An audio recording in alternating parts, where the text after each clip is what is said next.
Subtraction of integers. Okay, example बघा, इथे -11 आहे आणि इथे -7 आहे. या दोघांचं आपल्याला काय करायचं आहे? सबस्ट्रॅक्शन.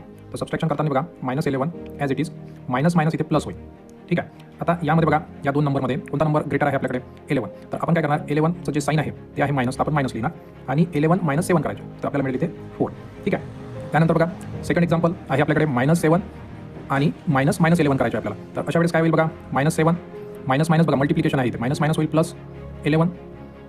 आता इथे बघा 11 - 7 होईल. ठीक आहे. तर आपल्याला मिळते 4.